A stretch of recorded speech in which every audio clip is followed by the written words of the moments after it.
Given a projectile motion situation where the projectile is launched over level ground from ground level, what would be appropriate equations to describe this type of projectile motion neglecting air resistance? So this is a type of situation where I think I've started with our most general form of the projectile motion equations, but I want to show how we can simply modify those to a more specific situation like this. And this more specific situation, we're talking about level ground, right? And being launched from ground level. So we're talking about, maybe something being launched, through the air. Or it doesn't have to be the air, it could be on the moon, right? It could be a vacuum.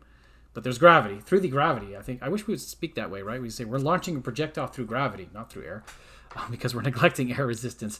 But it's doing something like this, but it's not something rolling off a table like the earlier example. So what kinds of equations would be a good starting point for a problem like this? This is really what this example is about, is to try to get to good starting point equations. Well, a good assumption to start with here is to just say, let's make the origin right here.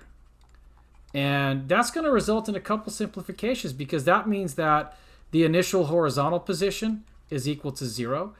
It also means the initial vertical position is equal to 0 since there's no table. And maybe that's all I can say, because I haven't put any other restrictions on, say, like what the initial velocity and their components would be for this. So I'm going to say, like, if I just make those two replacements, that would mean that y of t would be equal to v naught y times t minus 1/2 gt squared. So for this type of situation, we can use this and then this second equation as a place to start to solve problems. And it's worth remembering that the v naught y and the v naught x can be expressed in terms of like v naught sine theta and v naught cosine theta respectively. But if I want just like a simple abbreviated starting point for, again, just projectile motion over level ground, this is it.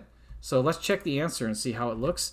There they are. We've got the same y of t and the same x of t. And I've gone ahead and put in here, like, if you wanted to substitute in explicitly based on here, theta would represent kind of like the initial angle at which this projectile got launched.